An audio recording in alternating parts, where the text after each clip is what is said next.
just join in seamlessly. So welcome. This is our information session for the upcoming Doctor of Education cohort, which is titled Making Space for Inclusivity and Sustainability. And we have a panel of 5 to excite and energize you to apply for this cohort of the EDD. I'll give a brief introduction and then we'll turn it over to current student Mirko. After that, the cohort leads, Fran and Kirsten, will talk about their theme, the theme for the cohort.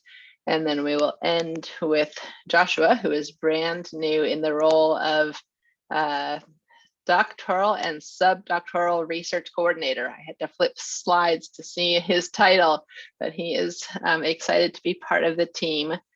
And the hope is that we'll get through the presentation part fairly quickly so that we can have the bulk of the hour to answer your questions.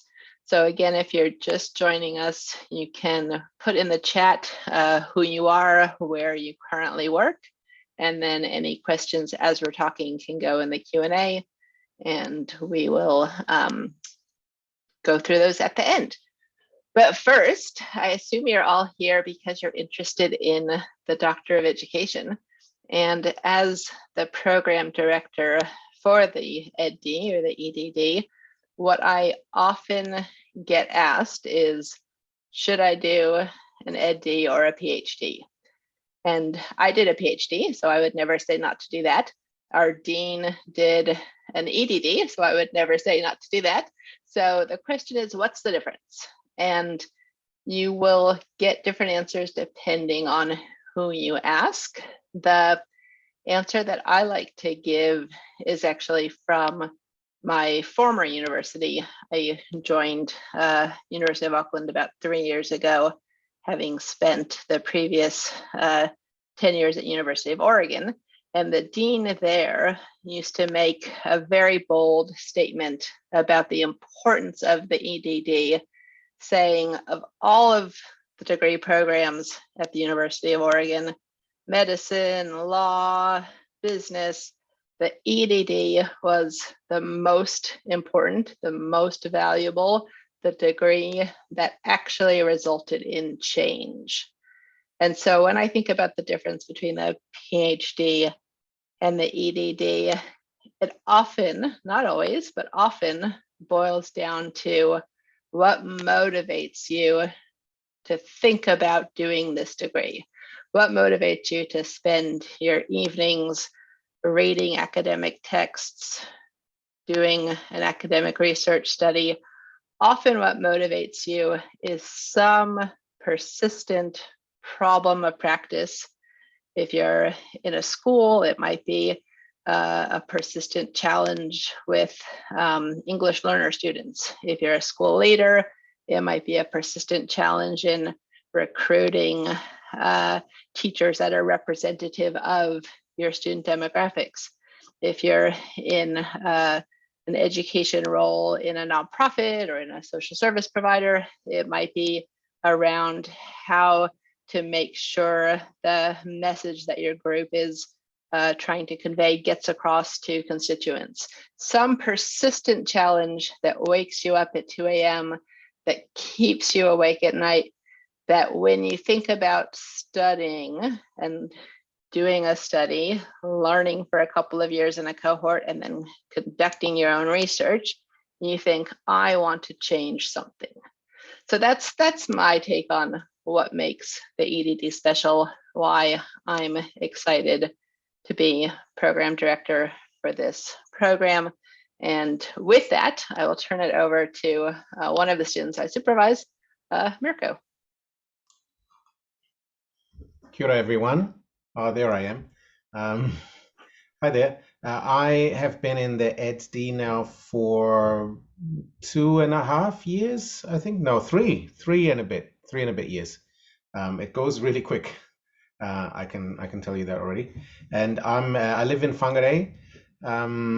So when I started, we did in-person classes. So I traveled down to Auckland about six times per year, um, to take part in the cohort classes, which was quite fun. So it was sort of all day Friday and sometimes Thursday evening. Um, but then I got through my first 2 years and did my confirmation seminar, and now have been largely working on my own. Although I do keep in touch with the cohort on WhatsApp now and then, which is quite fun. What else do people want to know? Should I just keep talking? Tell us a little bit about your role and why you decided to go back and get an ADD. Oh, yeah. Okay. Cool. Yeah, I have actually I have a troubled history with doctorates in my background because I have tried doctorates before. Um, I tried English literature doctorate in back when I lived in the US, and I did a year, and then we decided to move to New Zealand because my wife is a Kiwi. And then I tried a maths doctorate in applied maths for a year, and realized I was really hating it, and just ended up working for the university, which I'm still doing now. So I ended up going full time a few years after that. This was back in 2004, and so I was full time from 2007, and I have been working for the uni as a now teaching fellow. Um, and really, I decided that what I was most passionate about was not English literature or maths, although I do like those, but teaching. And I resisted doing a doctorate for a long time, because of my two aborted attempts. And where I did a year, by the way, each time, which is apparently quite forgivable to get a year into it. That's what I was told. If you're gonna quit, quit now. Um, so because of that, I was a little bit hesitant, and also I'm just quite a practical sort of guy. I like to solve problems and get my hands dirty, roll up the shirt sleeves and so on. So somebody convinced me to do an EdD because they said it kind of flows out of your practice, what you're already doing. And I do teach in the Bachelor of Education primary here in Whangarei at our small campus. And then also it can be quite practical research, I guess. And when I realized that my research could make a real difference and wasn't just going to be something that got filed on a dusty bookshelf in the library, after Joe read it and my other supervisor, and no one else would read it again after that. But when I realized that it could actually make a difference, that's when I got really passionate about it. And my idea flowed out of something like a gap or a problem that I saw in real life in the community. And so I'm really glad that I signed up, and ended up taking the plunge, which was a bit of a leap of faith, to get into it, because it's quite a big project. But I also thought, I'm in my mid 40s now, and I thought, if I don't do it now, I probably won't. I know people do, but just for myself, it's probably now or never. And that was another reason why I got into it. So if you duck a little, people will be able to see your project, which Oh, is yes. the Primary Parent Preparation Program, which we have put into shorthand as Yes. P4. Yes. Give a 30-second description of what it is you're trying to do, what you're trying to change with your project. Thank you. Yeah, I will. 30 seconds. Phew. Okay. So parents are meant to partner with schools in helping with children's maths, for example, and other things. But it hasn't really been happening. And parents really struggle because they feel like they don't have the information that they need, and that partnership is just a bit troubled, and not just here but overseas as well. And so I had the idea of providing this kind of information that parents so ardently desire, through a website, so independent of schools, because schools are busy, teachers are busy, it's complicated, but maybe an independent website, an online course that can help parents help their children in maths might be something to try. And I couldn't really see that this had been done, even in the international literature, not as an online course. And after the coronavirus lockdown, it became even more clear that it had to be an online course rather than an in-person course, where parents would come for evenings and get some maths information. Yeah, that probably wasn't 30 seconds. That's all right. Awesome. So, Mirko, if you're happy to stay for questions, then we will turn it over to Fran next. Kia ora. I'm Frances Kelly. Most people call me Fran. I'm a senior lecturer in critical studies and education. So I'm really lucky to be sharing with Kirsten, my colleague, the program leadership of the Doctor of Education for 2022. And you can see there our theme is making space for inclusivity and sustainability. So we're thinking about how these three concepts might be examined in relation to education. And really, even though we're very passionate about this theme, we are enjoying thinking about each of these three concepts, it's deliberately very open. Okay, so there's lots of ways in which you can come at this or angle your interest so that it might work for you. And we encourage you to think about doing that. So just for example, if we take the first concept of space, it could refer to social institutions like schools, it could be parks that have public education programs, it could be museums, it could be universities, it could be online environments. So each of the themes, each of the concepts kind of opens out rather than closes down. So think about ways in which you might examine each of those concepts or one of them in relation to what you're interested in.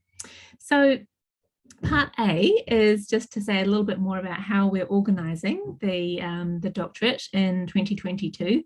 Part A will start in July, and the plan is to have about 3 meetings a semester. So similar to Mirko's experience, you'll roughly get to meet with the cohort about 6 times a year.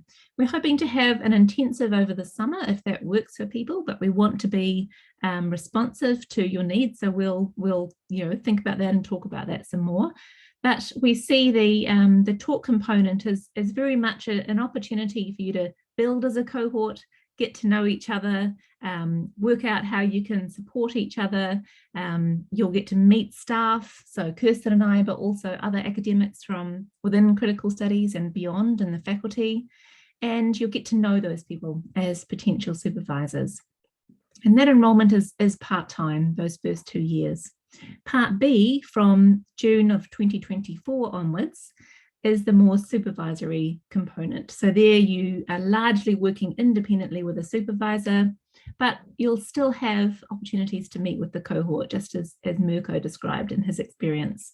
So we'll have some ongoing continuation seminars, and that part you can enroll in either full-time or part-time. So that's where you get a bit more flexibility. And that's where you're really working on your research in exactly the way that Mirko is currently. So Joe, do you want to just jump me to the next one? Thank you. So let's think about what we hope to do in the cohort, the taught part of our EdD starting in July. We want to examine those 3 concepts. So we'll interrogate each of those together. And we'll also be aiming to do these things. We want to really help you develop as thinkers so that you have you build your capacity to theorize, to do that difficult intellectual work that is required of doctoral students. So you get 2 years to ease into that, and we will help you with that. What sort of questions to be asking of a text or of a study, critically exploring both the theme and the different concepts within it, reflecting on each of those terms and their meanings, doing readings together, discussion. All of those things help you build as a thinker. But we also want to make sure that you're becoming researchers so that you're able to do this project, understanding the nature and scope of doctoral research, thinking about what it means to make a significant original contribution. So that's a core element of doing doctoral work. Encountering a range of research methodologies, thinking about which might work best for you as a researcher and for the project that you want to undertake. And then the third part is really becoming writers, because writing a thesis is a long form piece of writing. And so you want to build your capacity as writers as well. And so we'll use opportunities in that first 2 years to really help you become writers, academic writers, enhancing your knowledge and skill in this area through lots of opportunities to practice writing, get feedback, as well as through reading and talking about others' work as well. So another way to think about it, year 1, you're kind of scoping, thinking about areas of interest, examining those concepts, thinking about what you might want to do. In year 2, you're building on that, but then working out more of the how. Okay, so how you might actually go about undertaking this research. Kirsten. Kia ora, everyone. Thanks so much, Fran. And I think I'll just sort of just pick up on something that Fran said also, because we know we've got feedback, lots of feedback from interested people in this degree. And the most common question is always, is my topic the right kind of topic for this? And what's really important to sort of think about this is that we have a theme and we've kept it incredibly broad to try and capture as many sort of different, a really diverse range of research projects and interests and perspectives. So that's one of the things that we have with this program. So though we do have a theme and it will shape ways that we do things, there's a tremendous amount of sort of horizon of possibility, I would say, as to what you could you know, actually do in this degree. And the other thing that I would say as well is that you don't need to feel like you have it all sorted out before you begin. And this slide just looks at the way, you know, we've given sort of a quite sort of broad, capacious way of looking at this particular theme. And really it's sort of to make you think about, oh, okay, well, I could come in from this perspective, or, you know, to really sort of think about what interests you and ways into a potential project. So we're not really expecting you to be like totally sorted with everything right now, but we're just sort of canvassing options specifically here, when you can see that all the different kinds of contexts and spaces that are available. So you could do, you know, we've got here schools, garden to table programs, and all the really lovely sort of outdoor education programs, wildlife centres, things like that, early childhood spaces, galleries, museums, design practices with a focus on school or educational design, youth work, online environments. These are all possibilities, and there is no way that this list is at all, you know, it's not exhaustive. There's plenty more. So hopefully it just sparks a few kind of like interesting thoughts in your head as you're watching this and seeing whether or not there's something that you could, if there's an interest that you think would be really good to pursue. Jo, would you mind just changing the thing? Thanks. So possible topics, once again, we've given you a range here, and it's just simply a range to really get you thinking about whether or not, you know, this kind of work is suitable to you. So sustainability and notions of citizenship, which are huge areas that you could come in through policy or curriculum. Designing for inclusion and spaces, and literal spaces or online. Excuse me, I have children in the room next door to me, just in case you're hearing some interesting feedback. Also curriculum contexts, you can have a look at historical cases. We've put there case studies of possibility, past experiments with educational spaces and environmental education. There's an entire range around that. Public pedagogy and wildlife, outdoor centres, as in the educative potential of spaces outside the conventional space of the classroom. Modern learning environments, and education outside the classroom in terms of policy and curriculum, and of course digital spaces and affordances in the age of the pandemic. And I'm sure that the pandemic does play a role in shaping your thinking of where you'd want to go next. Whether or not that's explicit or not is another matter. Yeah, thanks, Jo. Over to Joshua. Okay. Yes. Okay. So now, I think you maybe think. Okay. Before that, I will introduce myself. My name is Joshua Sapon. I'm the doctoral and subdoctoral research coordinator. So I'm looking after the PhDs, the ADDs, and then the master's students in our faculty, just the administrative side of it. So in future, if your questions probably come through, they will come through me, and then I'll probably pass them on to the right people to respond to you. But before that, I think now you may be asking yourself, what do I need to get into this program, which is very important. And I don't know which institution you studied, but the grade point average that you need to get into this program is 6.0. And so when you apply, the admissions team will convert your GPA to that of the University of Auckland to ensure that you meet this admission requirement. And apart from that, you also need to have a bachelor honors degree first class or second class division or master's degree to be able to get into the program. Also in the relevant field is very important.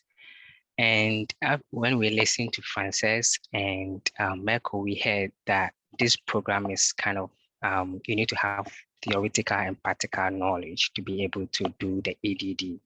So to be able to assess that, we look at your qualifying program to make sure that you have the theoretical foundation.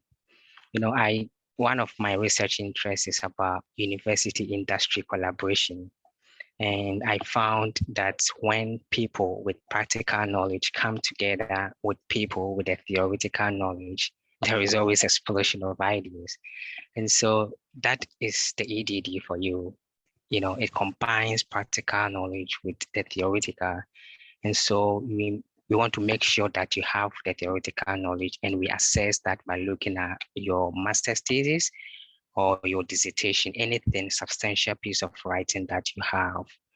And another thing we look at is your working experience, at least 2 years professional experience. And I think many of you here probably have that, so it won't be a problem.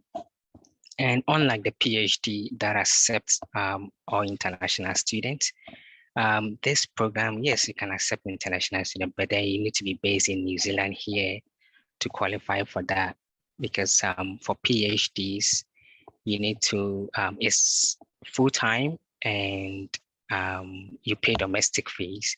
But with the ADD, like, you know, the first 2 years is usually part-time. So you should be based in New Zealand to qualify for that.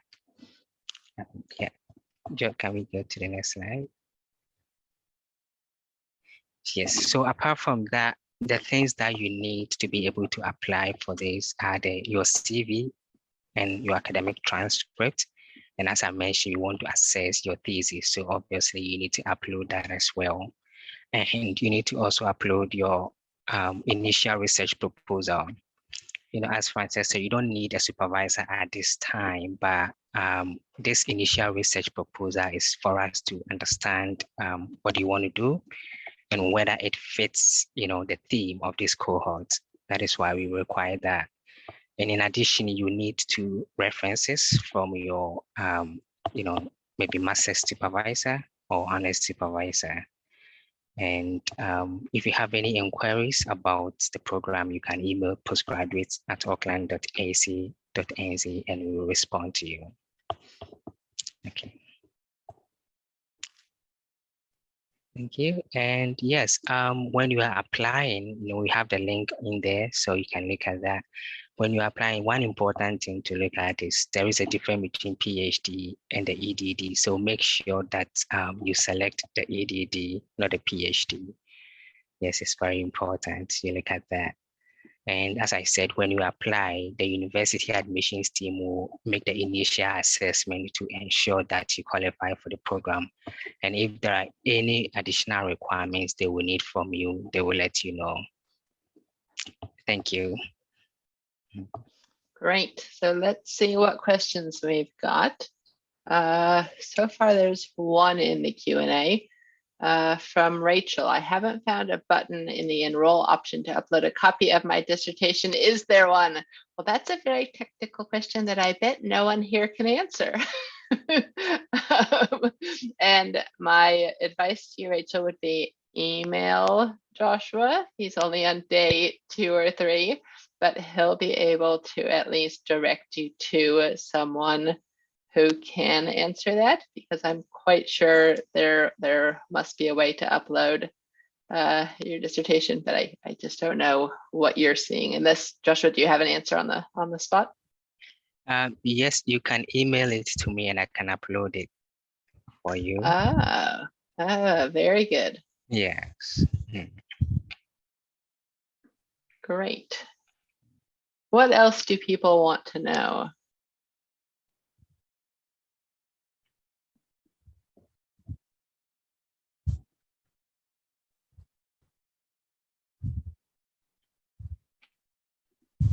There was a comment in the chat. If we could repeat the email address, is that Joshua's email address? Can we just have that again? Okay, I'll put an address in the chat. Okay, thanks, Joshua. Yeah. Was it this one, postgraduate@auckland.ac? Okay. Yeah, that will go to I will send the Faculty of Education one. That is a student and education. Okay.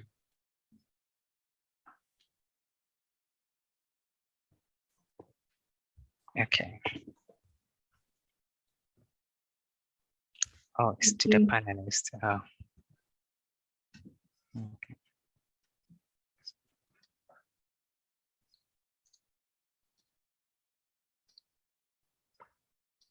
What other questions do people have? Does anyone have a topic idea at this point that they want to run by Fran and Kirsten?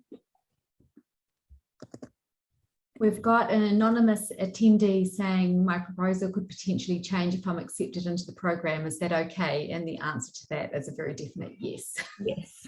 And in fact, you know, it's sort of what I was trying to say before, actually, is that I know that there's a lot of kind of potential anxiety before you start something like this, because it is a really big decision. And part of the anxiety is sort of finding out what it is that you actually want to do. And though, you know, of course, you go through the proposal stage for enrolment, there's also, you know, through these first 2 years with Fran and me, and also all the other people that will come in that you'll be exposed to, you'll see lots of different ways of doing something and quite different perspectives and even sort of different methodological takes on things.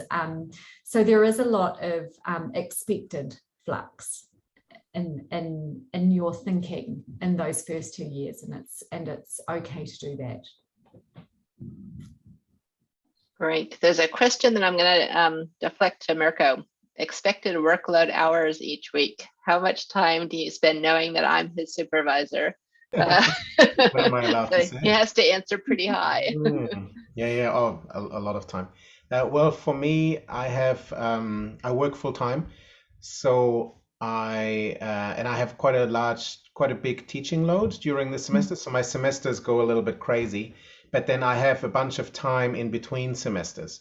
So I've structured my research to have these massive blocks when I'm not lecturing. So for instance, I did a lot of work over summer, and now I'm going to ease off a little bit. Although I haven't eased off that much actually the last few weeks, since we're teaching online. I may have actually been stealing my Mondays and Tuesdays to work on my doctorate, a little bit at least. And so, but when we get into holidays, I will push it quite hard again, and so on. So I think for me, I get more out of these bursts of working rather than regular. But I have heard others. During the EdD, we heard some stories of previous applicants, and apparently one lady just worked every Sunday, morning to night, and she told her family, I'll be in the office, don't knock, don't, you know. So I think her husband just put food in front of the table. She opened the door, pulled in the food, and shut the door again. And that was every Sunday, and that's the only time she worked on the EdD, only on Sundays. Another guy apparently did 4 a.m. to 8 a.m. every morning, or 7 a.m. I think it was 3 hours or so. Every morning, Monday through Sunday, all the way through, and finished quite early. I think he was the earliest in that cohort, and so. But I've been doing bursts, so I may not do much for a week or so, but then I will sit down and try to do a block. Mm. And then definitely at some stages I've done a week's worth just every day, much of the day. And I find I get a lot done in that time because it's all in my mind and I can just keep doing rather than start, stop every day. That doesn't seem to work very well for me. So I think, they say 20 hours a week, right? So sort of part-time. Yeah. I think I've gotten away with a bit less than that, but it kind of depends. Like for instance, I have a literature degree, so I'm not bothered by writing. So I think I save quite a bit of time in that because I just type it out. Whereas if that's an issue, then you will have to put more time in for that. So it depends where your strengths are, I guess. Yeah. And did you want to add anything to that? No, just a yeah. Awesome. All right, I see another question. The purpose of the proposal stage is just to gauge what my thinking is around a topic at this time. Kirsten or Fran, want to take that one? I think if you can articulate an idea that you're interested in at this stage, might be another way of thinking of it. So, what's thinking back to what Joe said at the start, what's coming up for you as a topic that is coming to mind often, something you're wrangling over consistently, and maybe that's a good starting point to examine something like that. But it's with the idea that it's likely to change, that we use the first year to really rethink all aspects of devising a proposal. So it's just a starting point. But what's your thinking at this time? Could you frame that as a possible topic?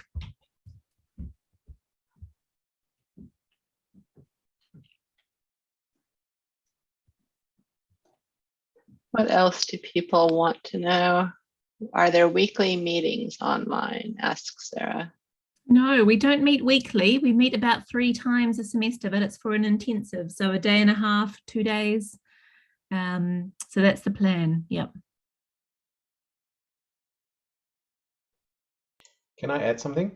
Yeah. Something that drew me to the EdD was that there was quite a bit of structure. Before, when I tried my PhD back in 2003, it was, I had a supervisor, but it was, we met now and then, but I was pretty much left to my own devices. I could possibly slack off for a year and no one would notice, and that doesn't work very well for me as a character type. I like having that relationship. I don't like being left alone. I'm a people person, and I really enjoyed running with the cohort. We could message each other and, not so much complain, but commiserate sometimes, guys, I'm really freaked out about this. Yeah, me too. It just kind of makes you feel better. Or people had ideas or found resources. And so that structure of having to meet, 3 times a semester was super helpful for me. And it just kept me on track where I knew I was tracking okay. I could compare with the others. Where are they at? I'm roughly where they are. Good. I'm not behind. Or if I was behind, it would kind of spur me on to work a bit faster and harder. And so I really loved that about the EdD, and that was for me the main decision point. Because otherwise, if you just have a supervisor, you're kind of at the mercy of that supervisor. If you have an amazing supervisor like Joe, then it's fantastic. But if you have a supervisor that's just busy, and some of them do get really, really busy, then it's a bit of a risk with the PhD. I think you can be really left alone. Mm-hmm. So in the EdD, that's unlikely to happen because you have the classes, you've got several people in charge, Kirsten, Francis, there's Joe as well. So there's sort of a tag team that keeps you on track and keeps engaging with you. And I found that really attractive. Thanks, Marco. Another question from Rachel. How many people do you anticipate to be part of the cohort? I think the forecast at the moment, Rachel, is for around 10. It's hard to say if people haven't enrolled, but that's what we've been told as the forecast.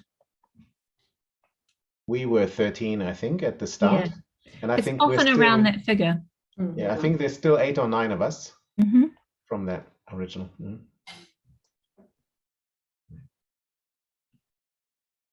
All right. Well, we don't need to keep you if there aren't other questions. There was that one about how many papers.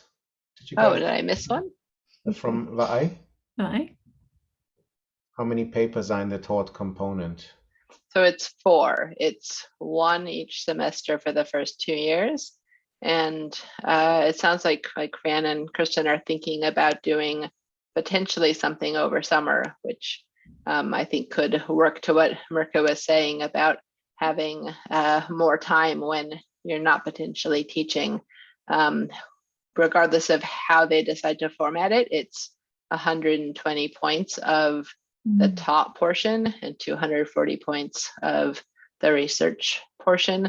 So during those first 2 years, it's technically 4 separate courses, all leading to a research proposal. And after that proposal, as was said, you have the option of going full-time, which would then be 2 years of full-time study, or staying part-time and going for another 4 years.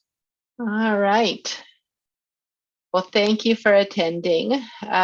Do reach out to Joshua as your first point of contact. If you have questions about process, reach out to Fran and Kirsten if you have questions about topic, but the goal is to get documents in sooner rather than later. July seems like a long way off, but as we have all learned, the university and COVID goes a little slowly. So don't wait until June 29th to apply.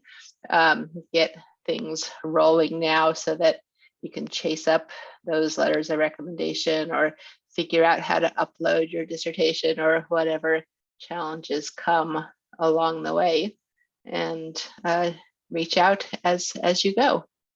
Thank you for attending, and hope to see you in July.